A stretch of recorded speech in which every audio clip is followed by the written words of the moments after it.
this is Bob Sorrentino from Italian Roots and Genealogy. Be sure to check out our blog and our newsletter and our Facebook page, and please subscribe to the channel and check out our great sponsors, Italy Rooting, Phil Italy, and Abiativa Casa. And today I have a great guest, Francesca La Torre, and she is from California. So thanks for being here, Francesca, and getting up early. Thank you. No problem whatsoever. I usually start off with the same question. Why and when did you start, checking into the family and researching them?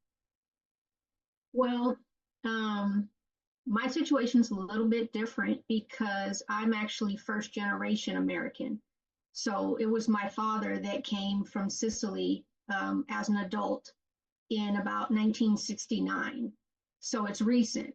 And with it being recent, he was actually the only one of his family of 6 siblings who left the town that we're from, which is Gela in Sicily, which is, a lot of people don't know about Gela, but it does have a lot of ancient Greek artifacts there, but it's not really a tourist town. It's actually halfway in between, I would say, Catania and Agrigento, which is more well known. So my father came in 1969, so I didn't have to research. Well, let me just say, I thought I did not have to research anything. So my grandmother and all of my aunts and uncles and cousins remained in Gela. So I spent my entire life pretty much going back and forth to visit, starting at the age of 6, when I went with my father, just him and I, because my grandmother fell down the stairs, broke both her arms, and needed assistance. So we went. That was my first experience. And coming from California and growing up in Oakland, California, which does not, Oakland back in the 1900s, the early 1900s, did have a larger Italian community that had immigrated there. But when I was growing up in the 70s and 80s, we did not live in an Italian area. So we were the only ones of Italian descent. And so it was a very different experience my first time going to Sicily in 1977. I think I was 6 years old. So 1977. So much so that I woke up to the goats coming down the street. You would hear the bell every morning about 5 in the morning, 5:30 in the morning, and the goat herder is herding his goats down all the streets selling milk, goat's milk, door to door. You have your own glass bottle. He milks them right there in front of the door. And that was my experience at 6 years old, coming from an urban area in California to, this culture shock of Sicily in the mid 70s, which was very old-fashioned compared to what it is today. It's a lot more modern today, but you will still see goat herders today if you're in the country. So big culture shock for me. Let me talk a little bit about my father coming in 1969.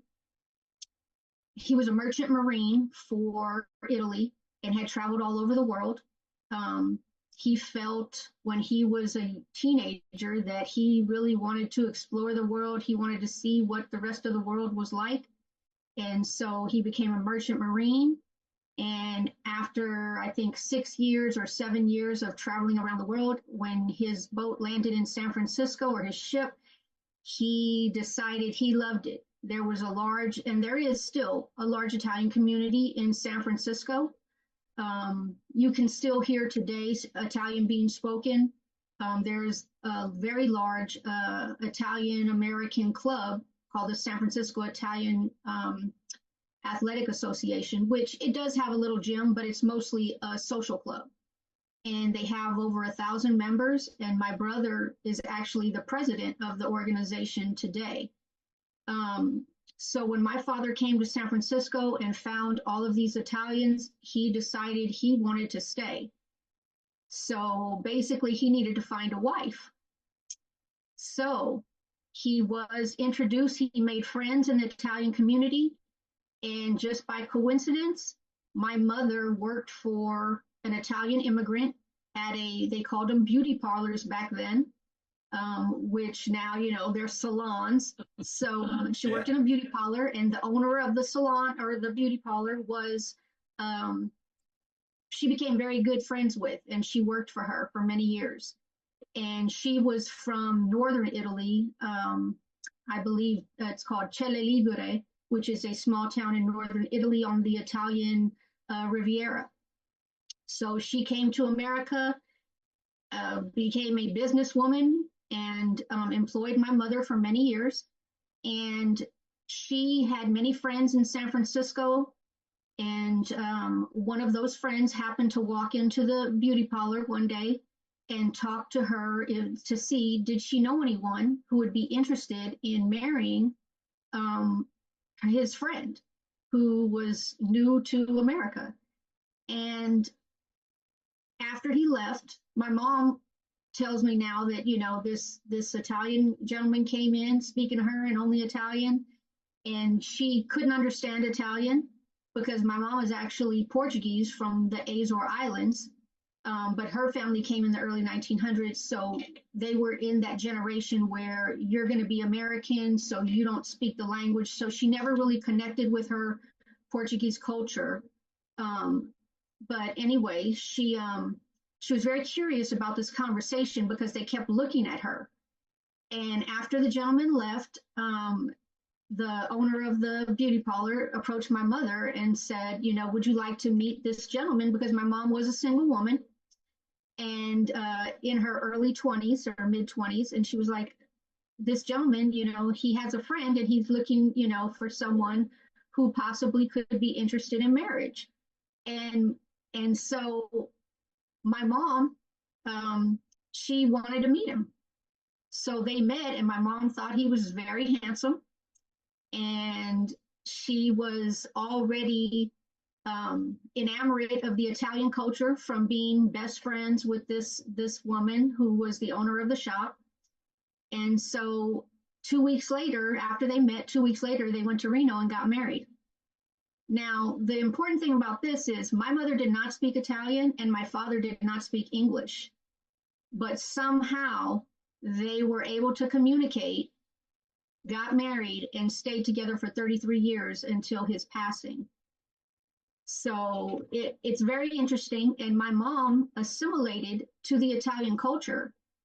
And so to this day, my mother can speak Italian and understands Italian quite well. And it's all just because of our upbringing. In the household, everything was the Italian way. The table was set with the tablecloth and the napkins, and there were, the matching set that, everyone in Italy has. It's, we always had Italian bread on the table, fresh Italian bread. My father would bring home from the Italian bakery in San Francisco daily, because my father ended up working in an Italian restaurant in San Francisco. And all of the other chefs there were Italian. So he really never learned to speak English very, very well. He had a very thick accent, and a lot of my friends did not understand what he was saying a lot of the time. But we grew up very Italian, very engulfed in the culture. Like I said, the bread on the table, it was pasta every night. Some type of pasta plus some type of meat, whether it be your chicken cutlet, veal cutlet, that was our way of life. We always ate at the same time every day. And everyone, all of our friends were always welcomed at the table. And that the table and eating together was a very, very big deal. That's what you did. It wasn't just Sunday dinner for us. It was every night. And my friends loved to come over, and my friends, being that we were the only Italians in the neighborhood, or that, really I never met anyone else in Oakland the whole time I was growing up that was of Italian descent. So everyone would love to come over, and it didn't, it never mattered, what ethnic background they were. Everyone loved eating at our table and enjoying those different foods that they didn't get anywhere else. So that was my experience growing up. It was very important for my father that we, the children, learned Italian. So he basically spoke Italian at home, but being a child and growing up in an area where there's no other Italian kids or you don't hear it anywhere else but in your home, we were a little embarrassed to speak back in Italian. So, especially if our friends were there. So he would speak to us in Italian, we would answer in English, and he understood us and we understood him. But our parents did make it a priority that we went to Italian school on Saturdays in San Francisco. So when everybody else, all the other kids got to stay home and watch Saturday morning cartoons, that was not our experience. We had to go to Saturday school in San Francisco where we learned proper Italian. Every time I would visit my grandmother in Sicily and all my aunts and uncles and cousins, that was not proper Italian. That was Sicilian, which I still understand today, and I still speak a little bit of it. But in the home with my father, he thought it was very important that we learn proper Italian. So we did go to Italian school for many years in San Francisco. And I have made sure that my daughter, that I'm passing it on to the next generation. She's attended Italian classes ever since she was probably 8 years old. The first time I took her to Sicily, she wasn't even 2 yet.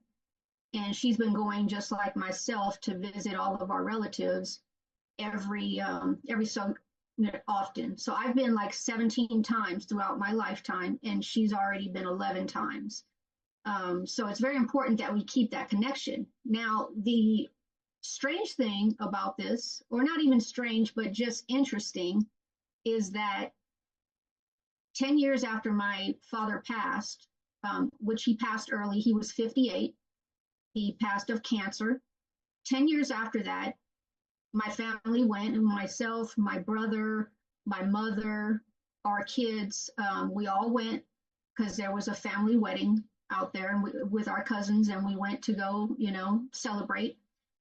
And in talking with one night, we were having dinner at my uncle's house, and my uncle speaks straight Sicilian. He doesn't speak any English, and he speaks really, really fast, which they tend to do. So in the conversation, he's telling us stories about my dad when he was younger. And there was something he said that triggered in me a question. And after that conversation, I said to my brother, I think he said Pa was adopted. And he was like, I know, I heard that too. And we had never in our wildest dreams thought that was possible. So, and my mother was a little bit upset, and we didn't know why. She wouldn't say. And so we started questioning my aunt the following day. And come to find out, my father was adopted. During World War II, he was born, we think, 1943. That's what's on his paperwork. During World War II, and Gela was where Operation Husky started, where the Allied troops came in and, attacked, I guess you would call it, his city. Because of the beach and everything there, it was a good place to land. And so there was a lot of people that got bombed, a lot of houses that got bombed, a lot of people that perished. And we think his family was part of that. But there's also another part where I didn't know this, and through doing research, I found out over time that there was a lot of children abandoned or babies abandoned in what's called a foundling wheel. And it's where they constructed like a wheel where you would deposit your baby in this wheel and turn it, and it would go into usually a convent or something like that, where they would take the babies and take care of them. So World War II, my grandmother was, she had just had a baby during that same time, and her baby unfortunately passed away. And at that time in Sicily, I'm sure it was all of Italy, if you had 3 children, your husband did not have to go to war. And that was her 3rd child. And so when the baby passed away, she decided she was going to adopt another child that needed a home. And so her and her father-in-law, because I guess they had already sent the husband off to war, her father-in-law went with horse and carriage or a cart to where they had the babies, which was somewhere by, it's called Vittoria, which for us might be a 45-minute drive. I'm not sure how long it takes in a horse and cart on roads that aren't paved. So she went and she picked out my father and said, I want that baby. And so these are stories that we're finding out, 10 years after his passing. No idea. We always knew my father did not look like the rest of his siblings, which were large, dark, and my father was small, very thin and fair, light hair. But it never dawned on us that we weren't actually blood related. But then now looking back, it does make sense because I will show you in the pictures, my father next to his brother. So she picked this child out, and my father was an infant, still, I think he might have been maybe a month or 2, maybe even 3 months old at the time. And her father-in-law was trying to discourage her from getting my father because he thought he would die as well, because he was malnourished, and he just thought it wasn't a good choice, and she wanted him. She made a fuss that was the little boy that she wanted, and she actually was still lactating and nursed my father to health. So she brought him back to Gela, and we never knew how prevalent it was for adoption and people to take other children in that were not their own. And I found out later on how prevalent it was. And then when I thought about it, my uncle has adopted a child. My cousin has adopted 2 children. And so it all made sense after the fact. One of the stories that my aunt told me was there was another kid that was adopted 1 street over, and there was a big, what do you call it? There was a big scene that was going on that street with people yelling and screaming, and apparently the child's parents, actual parents, came back and wanted the child, and that child had to be given up. And my father came running home and said, I don't care if they find my mom, I'm not going. And so that, that really, it really touched our hearts. But like I said, we didn't even know any of this until 10 years after he passed. And we questioned my mother. She knew all along. He told her, but when he was passing, right before he passed away, he made her promise not to tell us, because he did not want us to lose our connection to Sicily and our family. And which was, he didn't have to worry about that. It was already ingrained in us. It was already, solidified. This is our family. And we've always been, they've never treated us any different. We've been part of the family, since day one. And actually my grandmother died 6 months after my father. And a lot of the family was saying, it was a broken heart. She couldn't handle that. That was too devastating for her because he was her favorite. And so, you're not supposed to have favorites, but, he was. And it's just been finding that out. We would love to know or meet someone who is actually our blood, not for the sense of replacing the family that we have, because that could never be done, but just to see someone who has his characteristics, may look similar to him, and just to know where we're actually from, which we believe, and I've found out through taking a DNA test, is somewhere in the Vizzini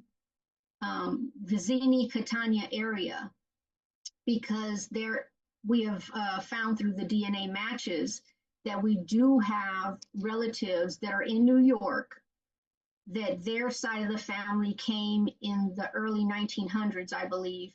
And obviously his parents did not leave. So we've traced it back a little bit and know that it's somewhere in that area, but would love to find out one day. And I know it can be done through genetic genealogy. They can trace it. And, one day we're going to find out who our actual relatives are and what our actual family name is. That would be very interesting to find out. I'm sure. Wow, that's some story. Right? Well, and it's interesting because I've interviewed a couple of guys that they were adopted. They were born in Italy, adopted in America in the 1960s because Italy wasn't. I don't know if it was illegal or not, but Italians weren't adopting Italian children. A lot of them are being adopted by Americans. But it never dawned on me during World War II that how many children were probably displaced or lost their Right. parents and things like that. And so I have to ask you, was it like a legal adoption, or Yes. was it? So it was. Oh, So, yeah. so I actually got my Italian citizenship, and in getting it, because I was born before my father became an American citizen. So in getting it, you have to produce the birth certificate and everything for my father. And it never dawned on me, the paper that came back from the comune in Sicily with his date of birth, which they listed as January 1st, because they really didn't know his exact date of birth. And it only had my grandmother's name on it because she was the one who did the adopting, because her husband was off to war, and when she was able to come back after that, after she did the adoption. But you couldn't tell from what was sent to me that there was anything fishy about it, that it wasn't an actual birth record, because I have never seen a birth record at that time from Italy. And it didn't have all the information that you would expect. Now I know that. But I was able to get my citizenship and still did not know that my father was adopted. I didn't find out until, 5 years later or something like that. So yeah, it was, I can't even, it was very shocking. It was very shocking. But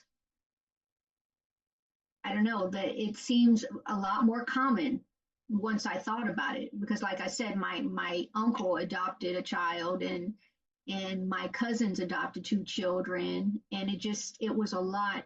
It made sense once I thought about it, but at the time, it was very shocking, because we have our last name, and who knows what it really really is. I'd love to find out, but that, Well, like yeah, I said, and the Italians, they don't do DNA, so right, right. that makes it. I mean, It because I makes was it a going to lot ask you. harder. Yeah, I was going to ask you if you found somebody in the States, and obviously you did, but It's distant, though. It's yeah, distant. The yeah. ones, because that part of the family left in the early 1900s, it might be, our common ancestor could be a great great grandparent. It's not further back than that, but either great or great great grandparent, that is where it probably split off. But yeah, they're very distant. and they don't, it seems like, because I was looking at their tree, their family tree, because you can do that with the DNA sites, and it doesn't seem like they know much about their history.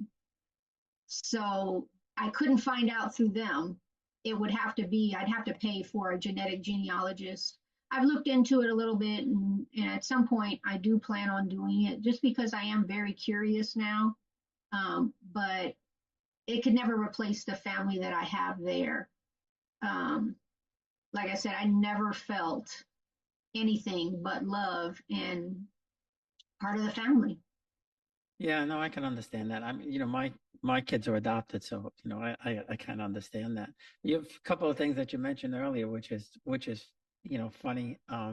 When you mentioned the goats and the milking the Oh, goats, yes. my great grandfather in Torito, he was he had a cow, and he used to walk through the streets and milk the cow. uh, Right. and my aunt, uh, I my family comes from Corona, Queens, which was at the time just probably all Italian. Not there's I don't think any left now, but she owned a beauty parlor, and it was funny when you mentioned beauty parlor because that's what they were called. And geez, I think all the girls that worked there were Italian. My mom worked there for a while, but I was probably I was probably the first unisex client or customer because my mother worked there, and so on Fridays when my father would pick her up, I would get my hair cut by my cousin and sit under the big dryer. Right, of course. Yes, I And know it well. I know it well. I used to go to the beauty parlor when I was probably about 10, 11 years old, and I'd work. I'd sweep up all the hair, I'd wash all the brushes and combs. So yeah, I would get a little, make a couple of dollars doing that, and was, happy to do it. So yeah, beauty parlors still are very important in the Italian culture in Italy. In Sicily, people they go to get their hair done, and the hair is always immaculate. You don't go outside with wet hair, which I would get yelled at all the time when I was there in the summer. And I was like, I'm not blow drying my hair in this heat. As soon as I walk outside, I'm going to be sweating because it's so humid there. But everybody immaculate, always, hair done, dressed nice, it's part of the culture. I Uh, know we said that when we were there, especially the last time we walk around the streets.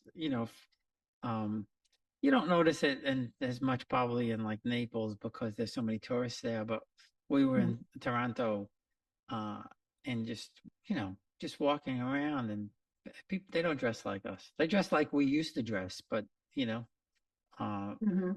it's you know it's sad in some ways that we kind of lost that kind of thing. And I'm so jealous that you would send to Italian school. I was Oh talking yeah. with somebody. We didn't have that here. I probably would have hated it when I was a kid to go. But I Right. wish I'm going to Italian classes now at the Italian club. We started last week. So Oh, uh, that's great. eventually I'll catch on. I hope. I'm getting Oh yeah. I Oh yeah. my brain isn't a sponge anymore. Everything just leaves. But It may take a little longer, but you'll still catch on. uh, A lot of my friends growing up had no idea that I was even bilingual. Didn't find out until my adult years, because then I embraced it a lot more. Before, I kind of tried to hide it. Um, my father would, back in the day when you'd be playing outside, when it's time to come in for dinner, my father would be on the porch and he'd call me, in Italian for me to go in and come eat. And my friends would, they'd make fun of me. And, so I did hide the fact I was bilingual for a long time. Um, but once I became an adult, and especially after my father's passing, it ignited a drive in me to be more connected. Because the majority of the times, the trips that I had going to Italy were my childhood, because my parents paid for that ticket. So once I became an adult and had to pay for myself, there was a 10-year gap where I didn't go. So I lost a lot of the language, especially the Sicilian, because that was only spoken when I was there. But then, in recent years, I have made a push, well, the last 10 years, a push to reconnect with, my roots. And I've been several times since my father's passing now to stay with family and record things because it's going to be lost pretty soon. And so I'm trying to, accumulate a lot of what's going on there in our family so that my daughter can then pass it on to her children whenever she decides to have a family. And especially my brother Manuele, it's been the same thing with him as far as it ignited once my father passed and we didn't have that connection anymore. We were starting to get lost. And he has been instrumental in San Francisco in growing the organization that he's now the president of. And I think he's only the second Sicilian president in the entire history of that club, which is over 100 years old. So he's really made a push himself to get connected with our roots because we started to realize that it was getting lost. And I know that happens a lot when you're, for our children, for second generation and third generation Italian Americans, you lose the language, you lose the culture. And we don't want that to happen because that is instrumental in what shaped us to be the persons that we are today. So we've really made a push ourselves in continuing that on to the next generation. And so when my brother started in that club, just becoming a member, who my father was also a member of that club, would go play cards there. And my brother would go with him sometimes when he was playing cards and earn money doing little odd, like going to get them something to drink, or, he would earn money doing little things for the guys there. And so he eventually became a member, but that was after my father's passing, because when we were teenagers and young adults, we weren't interested. We weren't interested anymore. But then we realized as we got older how important it was, and we came back. And so when he started with that club and became a member, the average age of the people that were members also was in the 60s.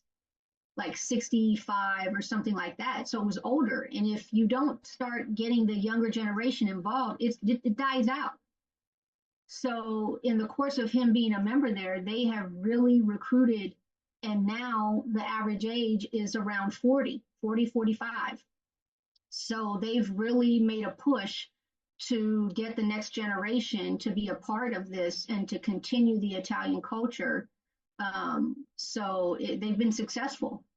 And, it really makes me happy, although I cannot be a member because it is a fraternal organization for men. That's like mine, us too. Yeah. I'm a little salty about it, but it's okay. It's okay. Because I still participate in everything that they have going on. They have one of the oldest foot races in the country, the Statuto race, which there's pictures of, and you can find pictures of some of the first races that happened, but it's in its 105th year or something like that. And it happens every year on the first Sunday in June in San Francisco.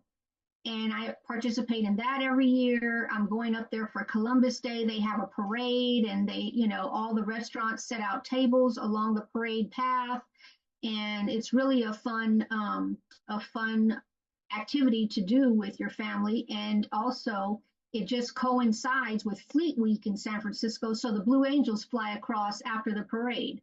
So right over the head of where this is located in the middle of North Beach, which is the Italian center of San Francisco. So it's right in front of it goes right in front of the club. The Blue Angels go right over. And, so I participate in a lot of the activities that they have going on, even though I can't be a member myself. Yeah. I didn't, I didn't know. I wish I had joined years ago. But I was busy, and my brother joined the club in Florida, and that's why I got involved. But when I got there, I didn't realize when first was going there that it was same thing. And somebody had asked, and he said, "Oh, we started to try and have women, members like a while ago, but they couldn't take it, so they didn't want Yeah, to be no, members." it's the truth. Someone proposed during one of their meetings for them to open it up to women, but that was when the club's membership was kind of dwindling. And one of the old Italians stood up and was very upset, and he said, "I come here to get away from my wife."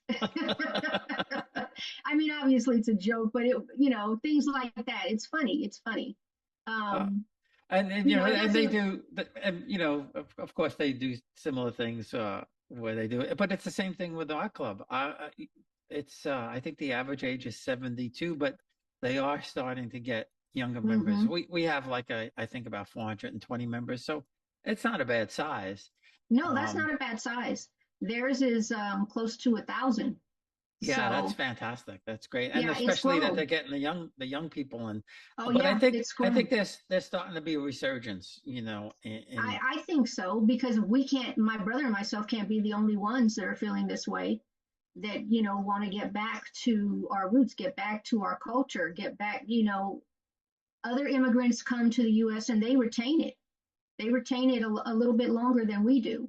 And so hopefully, there is a resurgence and people can be proud of their Italian heritage and start to want to go back and learn. And, if you've never been, it is a culture shock depending on where you go. If you go to a non-tourist area, it's going to be a different way of life for sure.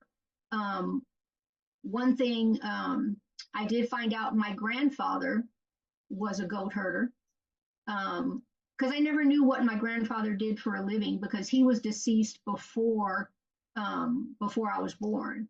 So I never knew, never met him. I only had my nonna, who I'm named after, and everybody calls her as a nickname. I guess when you get older, if your name is Francesca, then you become Cicina, and so that's my Nonna Cicina. And my daughter was able to meet her and spend time with her at least 4 or 5 times before she passed away. So that was a great experience for her. She still remembers. But finding out my grandfather was a goat herder was very interesting because that's something that you would think somebody would do in the 1800s or something, be a goat herder. But this was, in the 1940s, 50s. Even I think he died sometime in the 60s. So even up till then. And a lot of families will have what's called, they call it campagna, which is your country home or your country where you have things planted. And I always grew up going to my grandmother's campagna, which had grapevines and olive trees and fig trees and, all of that. And my grandmother used to make her own wine. So she had the large casks of wine, the super large casks in her house. And when I was 6 years old, the first time I went, besides the goats coming down the street, my grandmother sold wine. So people would come to the door with their empty glass bottle and would pay and, would get it filled from the large cask of her wine. And because she had both of her arms broke and was from falling down the stairs and was in a cast in both arms, she could no longer do that. So I had the biggest kick out of the people would come to the door and I had the responsibility of filling the glass bottles with the wine and putting the money in her pocket. And so that was a wonderful memory. that's And my great. uncle in Sicily still makes wine today. And my daughter, she just gets a kick out of going over there and filling up well, we do it in plastic bottles now because we transport it home. I still have some wine in my fridge, But now my brother has also started the tradition, and he has grapevines, and this is his first year where he's making wine. And next year we're going to start a family tradition where all the family in the U.S. Gets together and helps him harvest the grapes, because he did it by himself this year and it was a lot of work. But we've decided we're going to make that an annual thing where we're going to help him to harvest all of the grapes and get the wine started. So, I know that my family, I send them pictures and videos all the time. WhatsApp was a great invention, because that's how we communicate. And they eat it up every time they see us doing things, making things. Like for Christmas, we made arancini, and we always have lasagna at Christmas. That's like a Christmas dish. But last year we also had arancini, and my family in Sicily loves seeing the videos of us doing those things, because it makes them proud that we're continuing to do the things that they relate to, and we're not forgetting them, and we're not losing contact with them. Before, when we were children, on Sundays, my father would call Sicily, and we'd have to get on the phone and speak to my grandmother, and none of us wanted to do it. We tried to pretend like we were asleep. We didn't want to talk on the phone, to Italy, because what are we going to say? Hi, how are you? I love you, and that was it. Now, I call almost daily and talk to one of my cousins, just to keep the connection alive. And I'm constantly sending pictures and videos to them, and it's, the family is strong. Yeah, and I wish I had known years ago, especially the first trip we made to Italy 25 years ago. I didn't know that I had so many cousins from my father's family there, because my grandmother and her aunt were the only two who came. Everybody else stayed there. It's Right. the only ones that, and I mean, now in the last, like, I don't know, 10 years or something like that, I have two cousins that they now live in San Diego. But when we went there the first time, I mean, had I known, I would have met these people. Nobody ever said anything. And it was only just a Right. couple of years ago that I found out that, my dad's first cousins are still alive. They're in their Yeah. 90s. So, and I think that's a message for everybody. Find them. They want to Right. know who we are. I They think do. And more than we want to know who they are. right. No, they do. And they will welcome you with open arms 90% of the time. I can't even, when especially if you're from a small town or a town where, there's not a lot of tourists, they think it's wonderful. Mhm. Here come the Americans, you're like a kind of like a celebrity in the town. And, I think a lot of people would be surprised how welcoming they would be once they're found, how much they want to see and know. Family is very important there. I think we've lost that in America. Family isn't as close anymore like they used to be. On my mom's side of the family, I remember when we were kids growing up, because all we had was my mom's side when we were growing up here, because all my father's side was there. I remember doing family picnics and playing, softball and volleyball and, all these things. And it doesn't seem like that. And it wasn't a family reunion. These are just things we did on, during the summer on like a monthly basis or something. It doesn't seem like those things happen anymore with your cousin. You're not as close to your cousins as you used to be. And Well, they're you are. I think a lot of that's because, people, have drifted apart Yes. geographically more than anything else. I Yes, mean, when I definitely. was growing up, Definitely. the three of my cousins lived in the same town. I mean, two of my uncles lived in the same town as us, and my cousin's cousin lived next door. So we used to, I used to see my cousin Denise, or she's my cousin's cousin, but to hang out with her every single day, you know. Right. And even my other cousins, they lived a bus ride away or something like that. And to your point, every Sunday, if you went to my grandmother's house, somebody was there. Maybe not everybody all the time, but there was always somebody there. Mhm. So yeah, and I think, but like I said, I think the good thing is there's being a resurgence. I mean, I do believe, some of the I do kids in their believe there 20s is. and 30s, they're naming their kids with the Italian names now. Right. You know, Right. Yeah, there's pride in that. And, I feel sorry for a lot of the immigrants that came that either changed their names willingly or by accident through Ellis Island and things like that. Their names got changed and their names got Americanized. And because of the discrimination that they faced, they didn't teach their kids Italian. They wanted them to be American, so they wanted them to speak English. I feel sorry for them because it pushes you further away from that connection to your roots. And I do appreciate the fact that I didn't go through that there was always a push on my father's side to connect, to make sure that it was passed on. um, and so, like I said, we grew up in an area, we weren't lucky enough, not in our city where we actually lived, to be exposed to other Italians or things like that.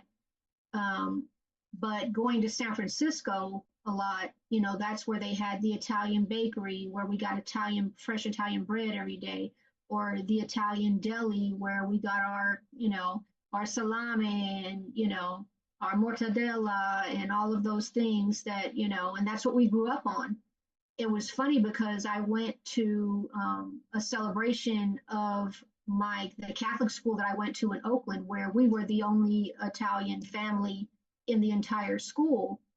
And one of my friends that I went to school with first through eighth grade, pretty much, one of her memories was of me bringing salami sandwiches to lunch every day on Italian bread. So no one else had that. And back then, Nutella was not, worldwide.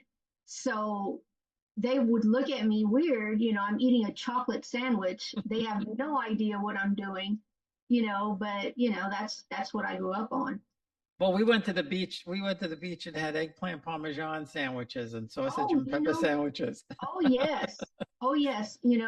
My family would go to the beach when we were in Sicily, and kid you not, they would bring pasta al forno, lasagna, a whole watermelon, and they'd bury the watermelon deep in the sand because it would stay cool that way. Because ice is not the biggest deal out there, especially back then. People don't use ice. So they didn't have the coolers with the ice and all that. And the lasagna would stay warm because it's hot. They would cook it right before you get there. And we would be on the beach all day long because Gela it's a beach town, but not a lot of tourists. Um, so we would have these full-on meals at the beach with, these, pasta dishes and all kinds of fruit and nuts.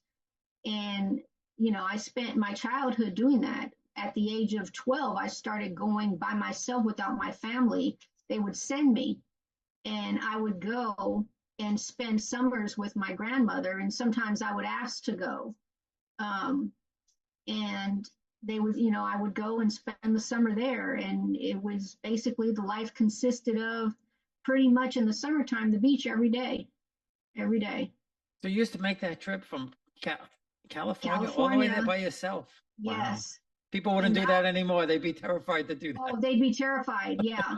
But, I come from the generation that you walked to school. Yeah, well, me I was too. on the bus at age 10, catching the bus different places, to a friend's house, down to the beauty parlor where my mother worked. So I was, public transportation was what I grew up on. I used to go to New Um, York City at 12 years old on the train by right, myself, by right. me and my So, friend, and then, no, you didn't think twice about it. right. So my first time that I went by myself, I was 12, and I was fine. I went from San Francisco to New York because they didn't have direct flights to Rome back then.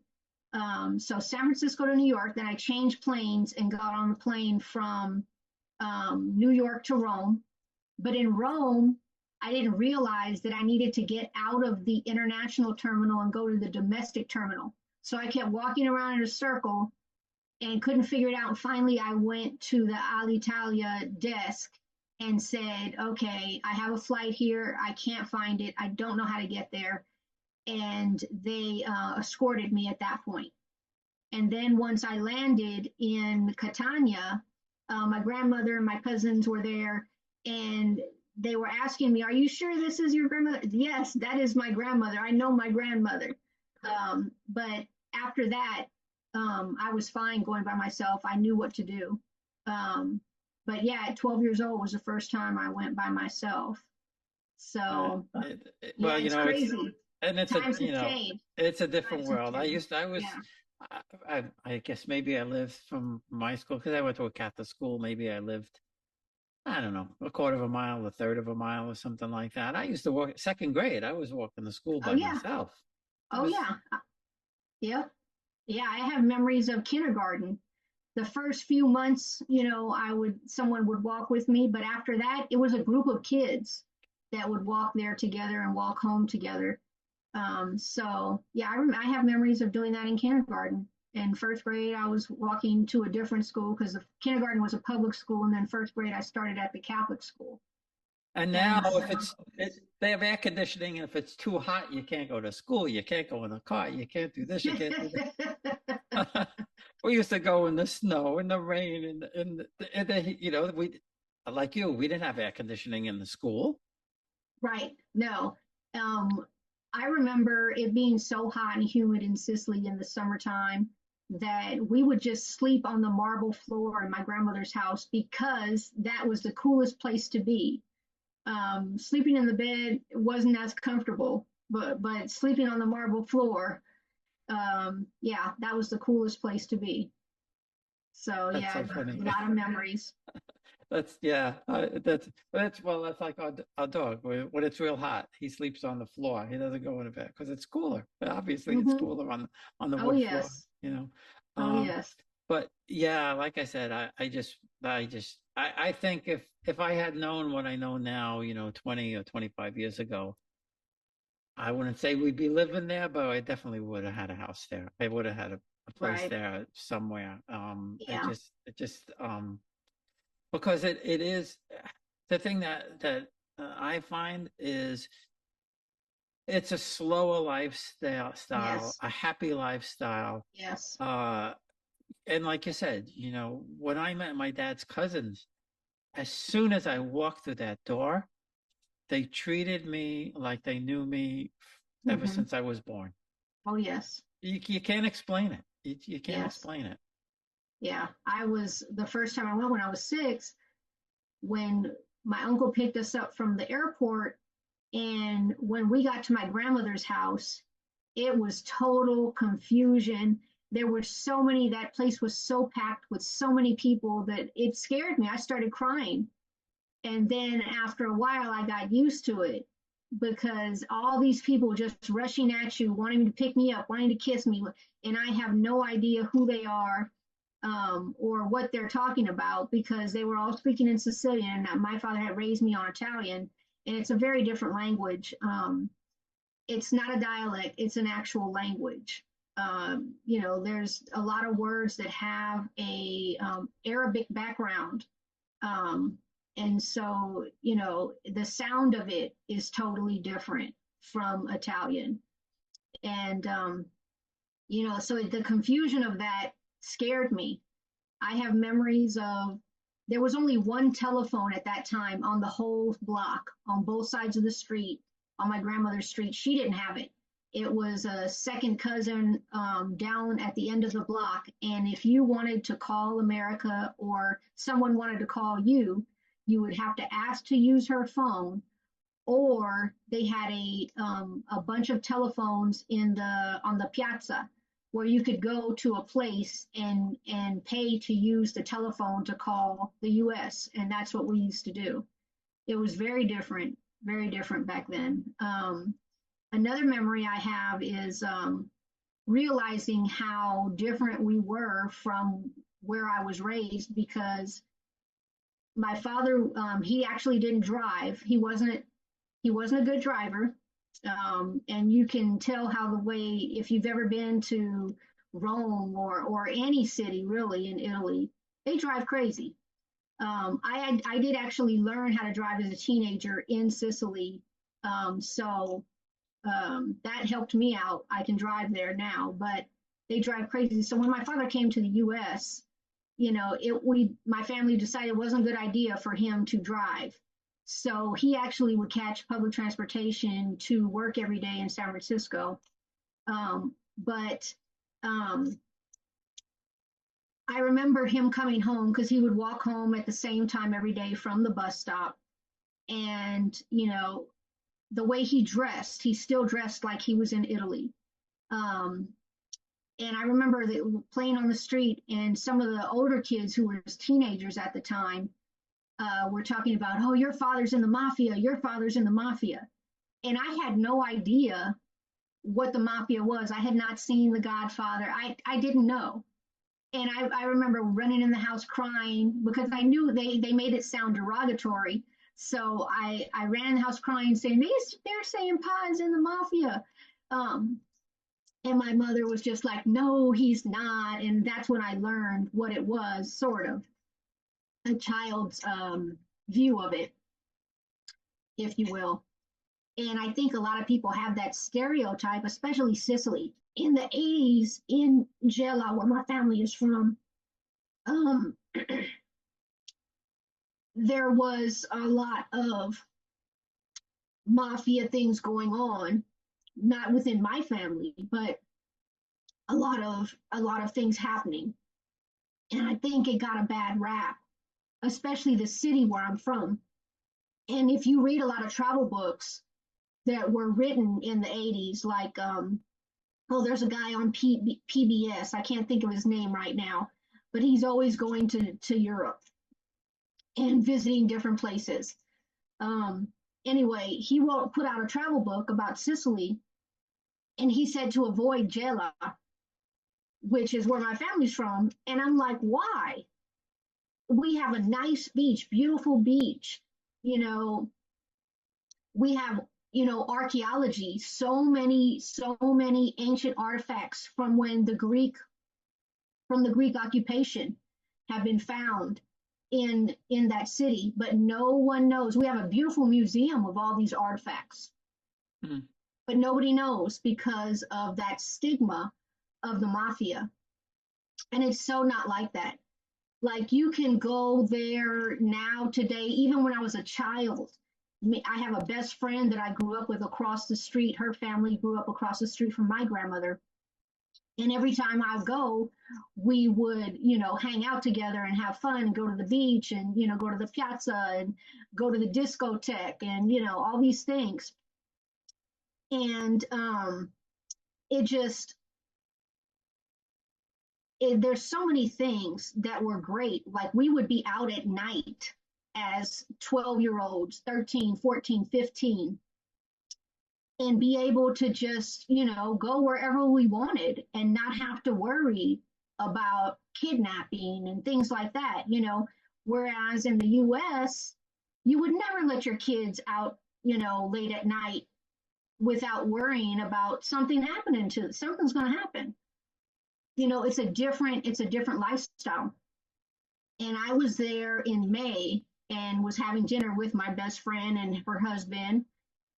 And we were talking about it and talking about the differences between there, because her kids were out and it was like a Friday night, and she had a 12-year-old and a 14-year-old.